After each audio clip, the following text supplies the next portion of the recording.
أن تلحق بصاحبيك فاقصر الأمل وكل ما دون الشبع وانكمش الإزار وارقع القميص واخصف النعل تلحق بهما. وقال النبي صلى الله عليه وسلم كن في الدنيا كأنك غريب أو عابر سبيل.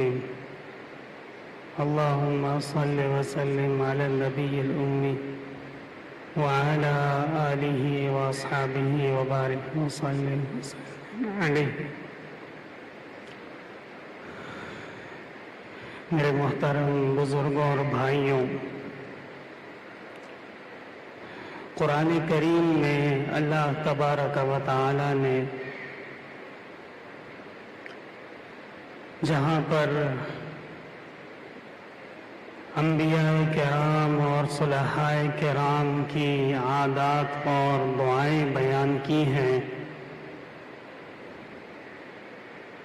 وہاں جہاں مختلف دعائیں ہیں، نماز قائم کرنے کی دعا ہے، اللہ تبارک و تعالی کی وحدانیت پر مضبوط قائم رہنے کی دعا ہے، حال اور اولاد میں مومن اور صلحاء کی آنے کی دعائیں ہیں،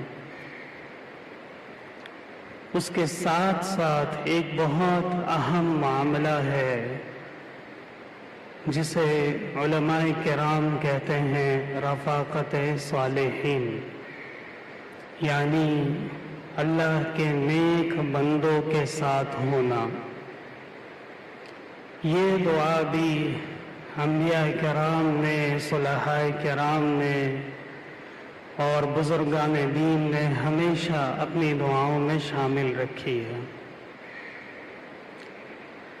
حضرت یوسف علیہ السلام کو جب اللہ تبارک و تعالی نے ملک مصر عطا فرمایا، والدین تشریف لے آئے، بھائیوں کو غلطی کا احساس ہو گیا اور تمام معاملہ رفع دفع ہونے کے بعد حضرت یوسف علیہ السلام نے جب دعا مانگی تو وہاں بھی یہی دعا مانگی، وَأَدْخِلْنِي بِرَحْمَتِكَ فِي عِبَادِكَ الصَّالِحِينَ۔ اے اللہ، مجھے آپ اپنی رحمت کے ساتھ اپنے صلحاء بندوں میں شامل کر لیجئے۔ وَأَلْحِقْنِي بِالصَّالِحِينَ قرآن کریم میں ایک اور جگہ اللہ تبارک و تعالی جب انبیاء کی دعائیں نقل فرماتے ہیں تو وہاں یہ دعا فرمائی کہ ہمیں صلحاء کے ساتھ رکھیے۔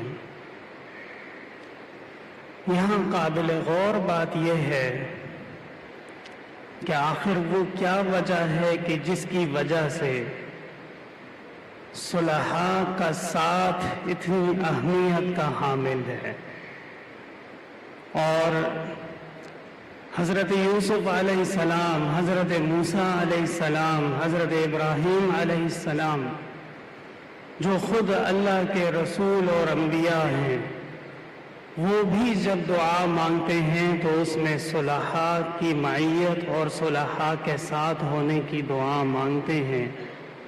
اس کی کیا وجہ ہے؟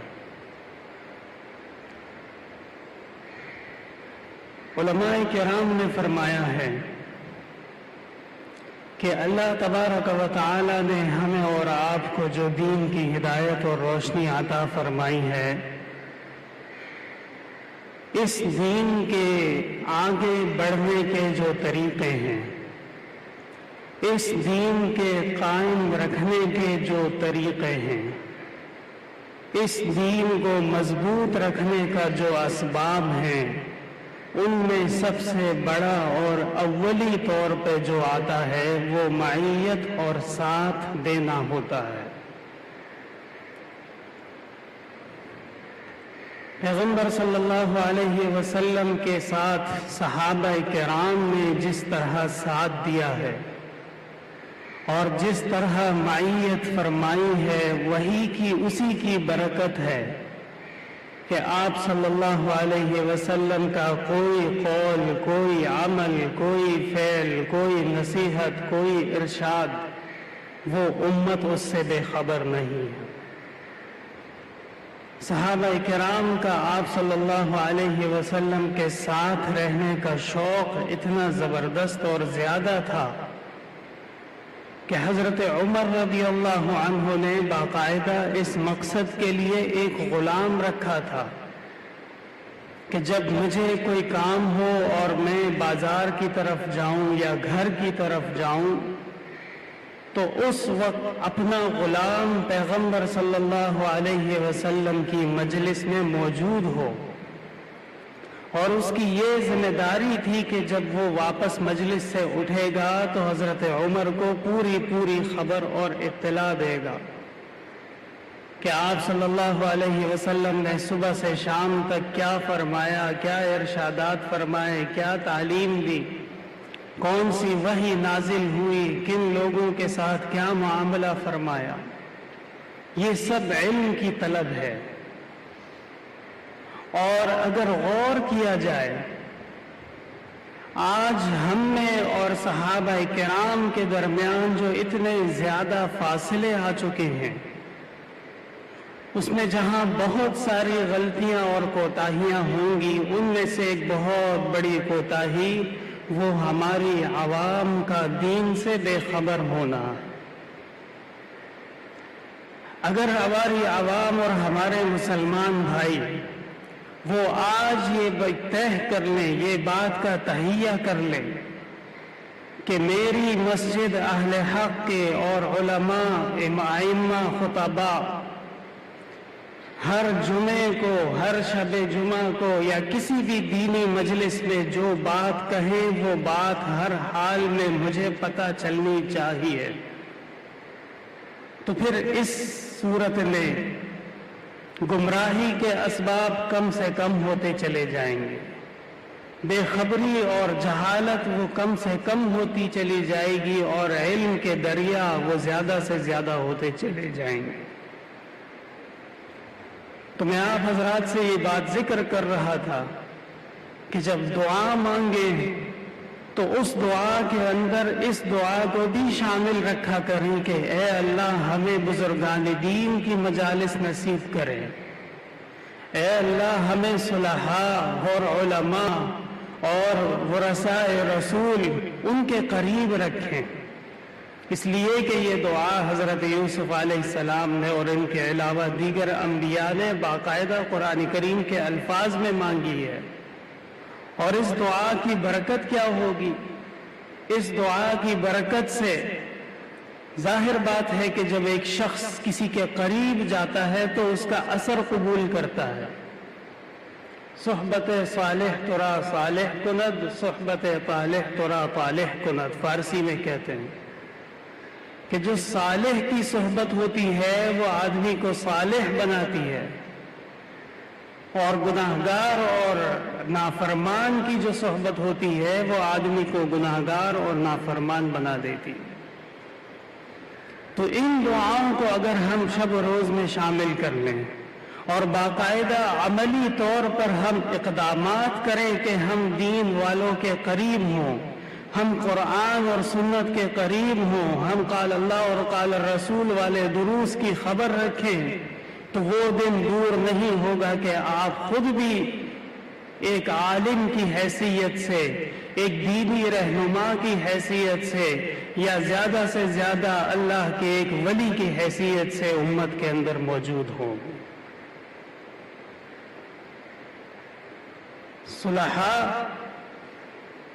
اور انبیاء کرام رضوان اللہ علیہم اجمعین کے قریب ہونے سے اس کا یہ مطلب نہیں ہے کہ خدا نخواستہ کوئی ہم بھی نبوت کے طالب ہیں، یا کوئی ایسا لمحہ اور کوئی ایسی گھڑی یا ایسی سیڑھی آتی ہے کہ جس سے آگے چل کے انسان خود نبوت کا دعوے دار ہو جائے، العیاذ باللہ، ایسا نہیں ہے۔ فقیہ امت امام العصر حضرت مولانا انور شاہ کشمیری رحمت اللہ علیہ فرمایا کرتے تھے، مثال سے ایسے سمجھو کہ جیسے ایک جگہ بادشاہ کسی کا مہمان ہوتا ہے. اب بادشاہ کے ساتھ اس کے گھر والے بھی ہوتے ہیں، اس کا عملہ بھی ہوتا ہے، اس کے وزراء بھی ہوتے ہیں، اس کے مشیر بھی ہوتے ہیں. اور جب مجلس لگتی ہے، جب دسترخوان لگتا ہے، جب دربار لگتا ہے، تو ہر آدمی کی یہ کوشش ہوتی ہے کہ وہ کسی طرح بادشاہ کے دسترخوان تک پہنچ جائے، وہاں تک اس کو ایکسس مل جائے. ہر آدمی اس بات میں فخر محسوس کرتا ہے کہ آج میں نے بادشاہ کے دربار میں بیٹھ کے وقت گزارا، میرے سامنے ملک کے فیصلے ہوئے. اور ہر آدمی اس بات پہ خوشی کا اظہار کرتا ہے کہ آج میں جس دسترخوان پہ بیٹھا اسی دسترخوان پہ ملک کا بادشاہ بیٹھا ہوا تھا. لیکن اس کے باوجود دسترخوان پہ بیٹھنے سے کوئی آدمی بادشاہ نہیں بنتا. قریب میں بیٹھنے سے، دربار میں بیٹھنے سے بادشاہت پر قابض نہیں ہو جاتا. اس کی مجلس میں بیٹھنے سے حاصل ہونے والے فوائد وہ حاصل کر لیتا ہے. بالکل اسی طرح ہم جب صلحاء کے قریب ہونے کی کوشش کرتے ہیں، ہم جب اپنی دعا میں انبیاء کی معیت کی دعا کرتے ہیں، یا اللہ تبارک و تعالی نے جو قرآن کریم میں انعامات کے طور پہ فرمایا ہے، فَأُولَٰئِكَ مَعَ الَّذِينَ أَنْعَمَ اللَّهُ عَلَيْهِمْ مِنَ النَّبِيِّينَ وَالصِّدِّيقِينَ وَالشُّهَدَاءِ وَالصَّالِحِينَ. یہ وہ سب لوگ ہیں جو اللہ تبارک و تعالی کے قریب ہو جاتے ہیں. البتہ مرتبہ اس میں ہر ایک کا اپنا اپنا ہے. آج کل آپ حضرات سنتے ہوں گے ایک فتنہ برپا ہوا ہے کہ ایک شخص نے نبوت کا دعویٰ کر دیا. یہ نبوت کا دعویٰ، یہ جہالت، یہ گناہ، اتنی بڑی غلطی یہ کیسے ہو رہی ہے؟ اسی وجہ سے ہو رہی ہے کہ بروقت علماء سے رابطہ نہیں رکھا، بروقت علم سے اپنے آپ کو باخبر نہیں رکھا. اور الحائق اذا صلی رکعتین انتظر الوحی، عربی میں محاورہ ہے کہ جولاہا 2 رکعت نماز پڑھ کے پھر وحی کا انتظار کرنے لگتا ہے. میرے بزرگوں اور بھائیوں، اللہ تبارک و تعالی کی اپنی تقدیر ہے. ان اللہ اصطفیٰ آدم و نوح و آل ابراہیم و آل عمران. یہ تمام وہ بڑے لوگ ہیں، یہ تمام وہ خوش نصیب انبیاء ہیں. اللہ تبارک و تعالی کی طرف سے ہی فیصلہ کیا جاتا ہے کس کو نبوت دینی ہے اور کس کو صالح بنانا ہے، کس کو صدیق بنانا ہے، کس کو شہید بنانا ہے، کس کو صالح بنانا ہے. ہمیں ان معاملات میں زیادہ تگ و دو کرنے کی، یا زیادہ غور و فکر کرنے کی، یا زیادہ عقل کے ترازو میں تولنے کی ضرورت نہیں ہے. ہمارے لیے بحیثیت ایک مسلمان کے بس اتنا کافی ہے کہ اللہ تبارک و تعالی ہمیں انبیاء اور صلحاء کی معیت عطا فرما دے، تو اسی میں کامیابی ہے، اسی میں نجات ہے. میں نے ابتدا کے اندر حضرت علی رضی اللہ عنہ کی ایک نصیحت آپ حضرات کے سامنے پڑھی، عربی زبان میں تھی، اس کا ترجمہ کر دیتا ہوں.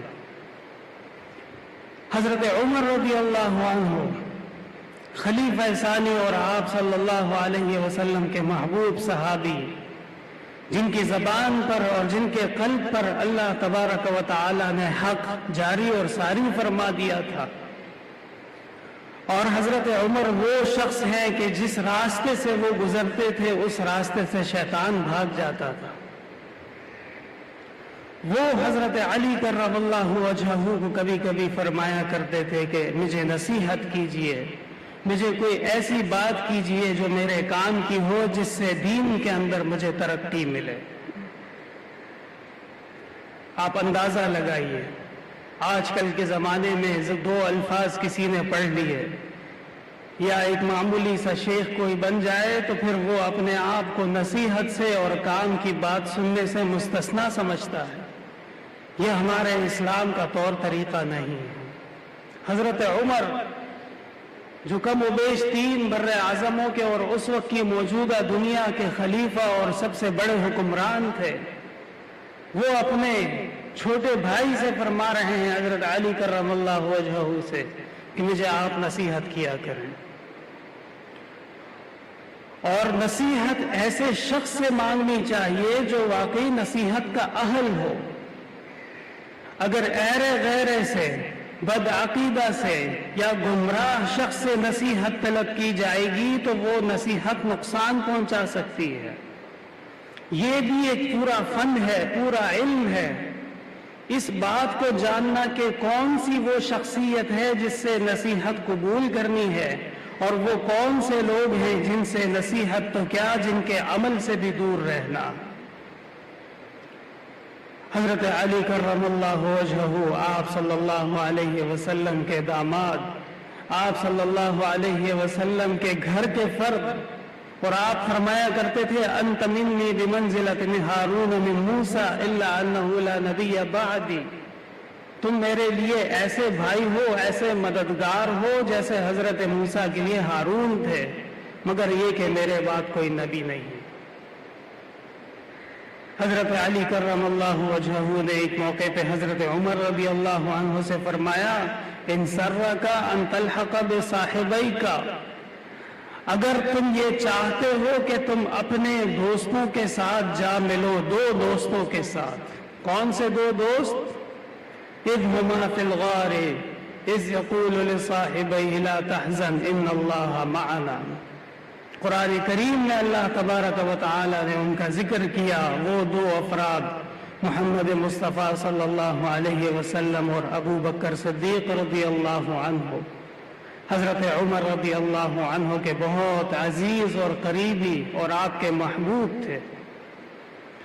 جب یہ دونوں افراد دنیا سے پردہ فرما گئے اور تشریف لے گئے تو حضرت عمر رضی اللہ عنہ بہت زیادہ صدمے میں رہتے تھے، اور ہمیشہ آپ کی یہ خواہش ہوتی تھی کہ جب میری موت ہو، میری شہادت ہو تو میں ان کے قریب میں دفنایا جاؤں۔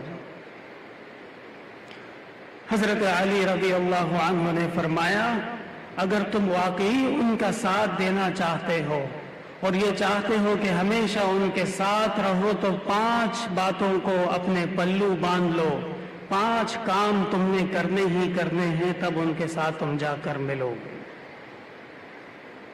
فَاقْصُرِ الْأَمَلَ، اس میں سے پہلی چیز امیدوں کو، آرزوؤں کو اور لمبی پلاننگز کو چھوٹا کر لو، مختصر کر لو۔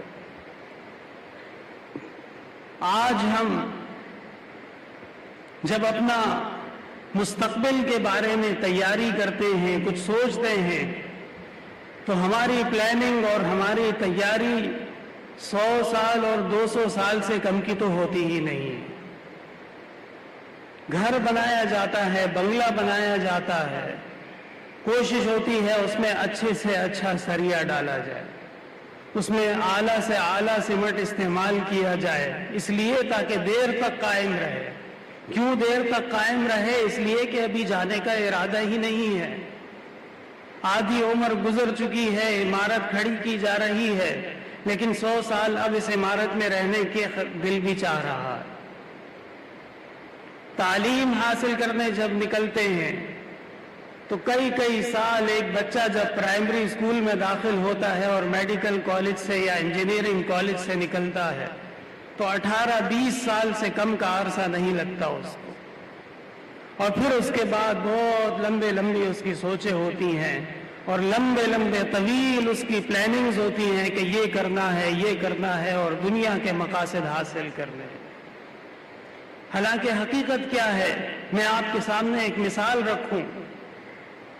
عبداللہ ابن عمر رضی اللہ عنہ فرماتے ہیں کہ میں ایک موقع پہ اپنی والدہ کے ساتھ اپنے مویشیوں کی کھرلی جس میں وہ دانا کھاتے ہیں وہ صحیح کر رہا تھا۔ اس دوران پیغمبر صلی اللہ علیہ وسلم وہاں سے تشریف لے گئے۔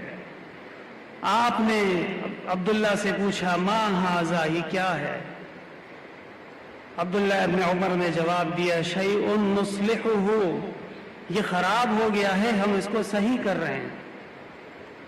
آپ صلی اللہ علیہ وسلم نے فرمایا یا عبداللہ الامر اسرع من ذالک، معاملہ اس سے بھی زیادہ قریب ہے۔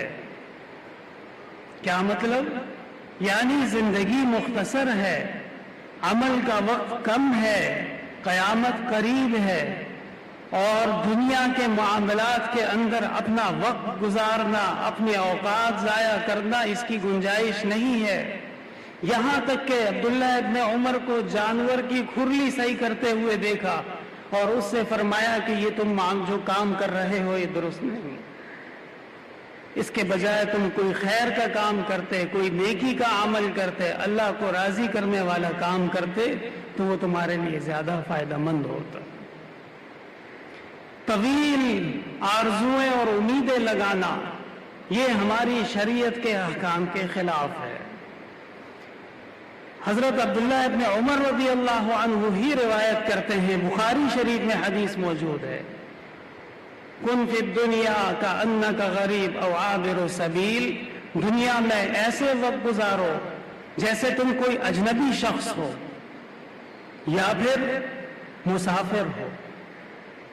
ایک اجنبی شخص یہاں پاکستان سے کسی اور ملک جاتا ہے تو اس کی کئی شرائط ہوتی ہیں، اس کے ویزے میں تاریخ لکھی ہوتی ہے، اس کے ایام مقرر ہوتے ہیں، اس کے اندر ہی وہاں پہنچنا ہوتا ہے اور وہاں سے نکلنا ہوتا ہے۔ اگر خلاف ورزی ہو جائے تو قانون حرکت میں آتا ہے اور سزائیں اور جرمانے لگائے جاتے ہیں۔ اور مسافر وہ در و دیوار سے محبت نہیں کرتا، اس کو راستے میں رکنے والے مسافر خانہ، ہوٹل اور ریسٹورنٹ وہاں رہنے کی پلاننگ نہیں کرتا، اور وہ یہ نہیں سوچتا کہ یہاں پہ 100 سال کے لیے عمارت کھڑی کی جائے یا یہاں پہ بہت زبردست قسم کا شہر آباد کیا جائے، بلکہ مسافر اپنی ضروریات پوری کر کے اور فوراً پھر آگے اپنے مقصد کے لیے چل پڑتا ہے۔ میرے محترم بھائیوں، ہم جو اس دنیا میں آئے ہیں اللہ تبارک و تعالی کا فضل اور احسان ہے۔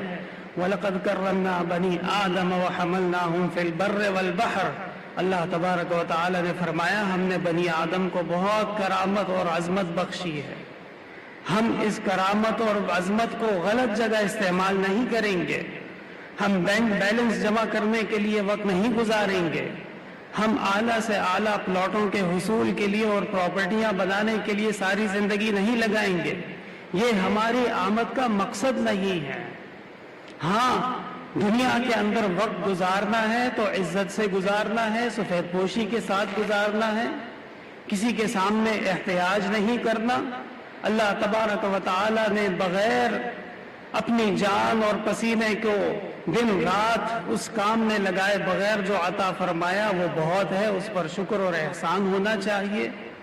لیکن یہ کہ صبح اٹھے تو دنیا کی فکر میں لگ گئے اور رات کو نیند بھی اسی لیے نہیں آ رہی کہ دنیا کی فکر لاحق ہے، یہ دین سے دوری کی وجہ ہے اور یہ انسان کو تباہی کی طرف لے جا سکتا ہے۔ آپ صلی اللہ علیہ وسلم نے ایک حدیث میں فرمایا مالی ولی دنیا، میں اور دنیا، میرا دنیا سے کیا لینا دینا ہے، میرا اور دنیا کا تعلق کیسا ہے؟ فرمایا استظل تحت شجرۃ ثم راح وترکها، میری مثال اس مسافر کی ہے جو چل رہا تھا، ایک درخت کے نیچے کچھ دیر کے لیے سستایا، آرام کیا، جب شام ڈھلنے لگی، دھوپ کم ہو گئی تو خود اٹھ کے چل گیا اور درخت کو اپنی جگہ پر چھوڑ دیا۔ یہ ہے وہ تمام خلاصہ، یہ ہے وہ بات جو حضرت علی رضی اللہ عنہ، حضرت عمر رضی اللہ عنہ کو سمجھا رہے ہیں۔ فَقْصُرِ الْعَمَلَ، اگر اپنے دوستوں اور اپنے صاحبین کے قریب رہنا ہے تو امیدوں کو مختصر رکھنا ہوگا۔ دوسری بات اختصار کے ساتھ بیان کروں گا، فرمایا کل ما دون الشبع، کہ جب بھی کھاؤ تو بھوک مٹا کر نہ کھانا۔ آپ صلی اللہ علیہ وسلم نے بارہا مومن کی شان میں یہ فرمایا ہے کہ وہ کم کھایا کرتا ہے، اور منافق کی علامات میں سے یہ علامت ہے کہ وہ 7 آنتیں کھا لیتا ہے۔ ایک حدیث شریف میں آپ صلی اللہ علیہ وسلم نے فرمایا فَإِن كَانَ لَا مَحَالَةَ، اگر کسی کو شدید بھوک لگی ہے، کمزوری ہو رہی ہے، بہت زیادہ کھانے کا جی چاہ رہا ہے، فَثُلُثٌ لِطَعَامٍ، تو پھر پیٹ کا اور آنت کا تیسرا حصہ کھائے، وَثُلُثٌ لِشَرَابٍ، اور تیسرا حصہ پانی کے لیے رکھے، وَثُلُثٌ لِنَفَسِهِ، اور تیسرا حصہ سانس کے لیے رکھے۔ کتنی زبردست بات ہے، آپ صلی اللہ علیہ وسلم کی حقانیت کی دلیل ہے کہ آپ جس طرح ایک مصلح ہیں، ایک مجاہد ہیں، ایک جرنیل ہیں، ایک قائد ہیں، اسی طرح آپ ایک طبیب بھی ہیں، اور آپ نے مسلمانوں کو زندگی میں صحت مند رہنے کا طریقہ بتلا دیا کہ اپنے معدے کو 3 حصوں میں تقسیم کر لو، ایک حصہ وہ کھانے کے لیے ہے، دوسرا حصہ وہ پانی کے لیے ہے، اور تیسرا حصہ وہ خالی رکھنا ہے تاکہ صحت صحیح رہے۔ اسی طرف اشارہ فرما رہے ہیں حضرت علی کرم اللہ وجہہ کہ جب کھانا کھاؤ تو پورا پیٹ بھر کے اور رچ بس کے نہیں کھانا، بلکہ کچھ حصہ خالی چھوڑ دیا کرنا۔ آگے آپ نے فرمایا وَانْتَمِشِ الْإِزَارَ، اور اے میرے بھائی اپنے ازار کو اونچا رکھا کرو۔ آج کل جب علماء کرام اور مولوی صاحبان اپنے بھائیوں اور دوستوں سے التجا کرتے ہیں کہ بھائی نماز کے اندر اپنے ازار کو، اپنے پائنچوں کو، اپنی شلوار کو درست کر لو، تو کہا جاتا ہے کہ دنیا چاند پہ پہنچ گئی ہے اور یہ ابھی تک پائنچوں میں لگے ہوئے ہیں۔ ارے بھائی دنیا چاند پہ پہنچی ہے، وہ بے مقصد ہیں، وہ احمق ہیں، ان کو پتہ نہیں ہے کہ اللہ تبارک و تعالی نے ان کو وجود کیوں بخشا ہے۔ وَمَا خَلَقْتُ الْجِنَّ وَالْإِنسَ إِلَّا لِيَعْبُدُونَ، اللہ کی عبادت کرنی ہے، اور عبادت گزشتہ شب جمعہ کی مجلس میں یہ بات تفصیل سے ذکر ہوئی کہ صرف اور صرف اللہ کے بتائے ہوئے طریقوں پہ اور پیغمبر صلی اللہ علیہ وسلم کے بتائے ہوئے طریقوں پر جو ہوگی وہ عبادت ہوگی، اس کے خلاف اگر کیا جائے گا تو وہ بدعت ہو جائے گی، وہ گمراہی ہو جائے گی۔ اپنے ازار کو درست رکھا کریں۔ حضرت عمر رضی اللہ عنہ پر جب خنجر کے وار کیے گئے اور حکیم نے کہہ دیا کہ آپ وصیت کر دیجئے اس لیے کہ آپ کا بچنا اب مشکل لگ رہا ہے، اس دوران میں صہیب رومی رضی اللہ عنہ تبعیت دریافت کرنے کے لیے آئے۔ حضرت عمر رضی اللہ عنہ نے ان کو تنبیہ فرمائی اور فرمایا میرے بھائی اپنے ازار کو درست کر لو، اوپر کر لو۔ اسی طرح ایک حدیث میں آپ صلی اللہ علیہ وسلم نے فرمایا ہے وَمَا أَسْفَلَ مِنْ ذَلِكَ فَفِي النَّارِ، جو ازار ٹخنوں سے نیچے ہوگا وہ جہنم میں ہوگا۔ میرے بھائی بہت اہم مسئلہ ہے، اور حضرت علی جیسا شخص آپ صلی اللہ علیہ وسلم کے علوم کا وارث اور آپ کے گھر کا فرد، وہ خلیفہ اور امیر المومنین حضرت عمر کو نصیحت کر رہا ہے، اور کیا نصیحت کر رہا ہے کہ اپنے ازار کو کنٹرول میں رکھنا ہے۔ ایک صحابی ہیں خریم اسدی رضی اللہ عنہ، ان کے بارے میں آپ صلی اللہ علیہ وسلم نے ایک بار فرمایا نعم الرجل، خریم اسدی بہت بہترین آدمی ہے، کاش کہ اس کا ازار اس کے ٹخنوں سے نیچے نہ ہوتا اور اس کے بال اتنے لمبے نہ ہوتے۔ اور وہ بھی صحابی تھے، جب ان کو یہ خبر پہنچی بغیر تاخیر کے فوراً اپنے بال چھوٹے کروا لیے اور اپنے ازار کو اوپر کر لیا۔ اور مورخین فرماتے ہیں پھر ساری زندگی کسی نے ان کو ازار نیچے کیے ہوئے نہیں دیکھا اور ضرورت سے زیادہ لمبے بالوں میں بھی نہیں دیکھا۔ صحابہ کے لیے اشارہ کافی ہوتا تھا، وہ عقلاء تھے، وہ اللہ کے نیک بندے تھے، اسی لیے تو رضی اللہ عنہم ورضوا عنہ جیسا خلاصہ اور ان جیسی زبردست بشارتیں ان کو دیے گئی ہیں۔ اور اس ضمن میں انسان کا پورا لباس آ جاتا ہے۔ آپ خود بتائیے، جب صرف ازار کے معاملے میں اتنی زیادہ وضاحت کی جا رہی ہے تو پھر پورا کا پورا لباس بدل لینا اور ایسی شکل و صورت اختیار کر لینا کہ جس میں انسان کا پتہ ہی نہ چلتا ہو کہ یہ ایمان سے تعلق رکھتا ہے یا یہ یہودی ہے یا یہ نصرانی ہے، ایسا لباس کہاں جائز ہو سکتا؟ آگے فرمایا ورقع القمیصا، حضرت علی نے حضرت عمر کو چوتھی نصیحت فرمائی، اپنی قمیص میں پیوند لگا کے رکھو۔ کیا مطلب؟ یعنی اسراف سے بچو، دنیا کی نت نئی چیزوں سے بچو، دنیا کی رنگ رلیوں سے دور رہو۔ مورخین فرماتے ہیں حضرت عمر رضی اللہ عنہ جب بیت المقدس کی فتح کے لیے فلسطین تشریف لے جا رہے تھے تو اس وقت آپ کے کرتے مبارک میں 14 پیوند لگے ہوئے تھے۔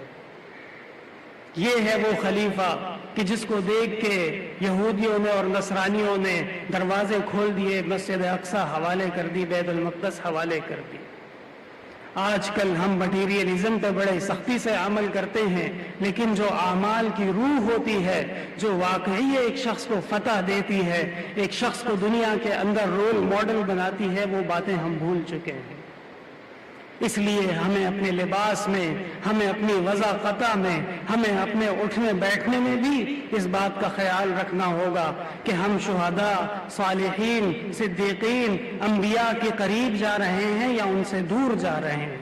اگر قریب جا رہے ہیں تو یہ آپ کے لیے مبارک ہو، یہ اعلیٰ عمل ہے، یہ بہتر عمل ہے۔ اگر دور جا رہے ہیں تو یہ جہالت اور اندھیروں کی طرف لے جانے والی شے ہے۔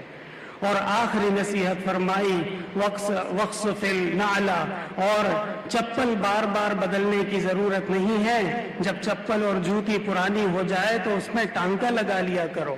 اس کا بھی وہی خلاصہ ہے کہ دنیا سے بے رغبتی ہوگی تو دین کی طرف توجہ ہوگی، دنیا سے زہد ہوگا تو اللہ کی طرف تمام کے تمام اعمال متوجہ ہوں گے۔ اگر دنیا کے معاملات کے اندر کوئی شخص مصروف ہو جائے تو پھر وہ آہستہ آہستہ دنیا کا ہی ہو جاتا ہے، دین سے دور ہو جاتا ہے۔ اللہ تبارک و تعالی ہمیں اور آپ کو دنیا سے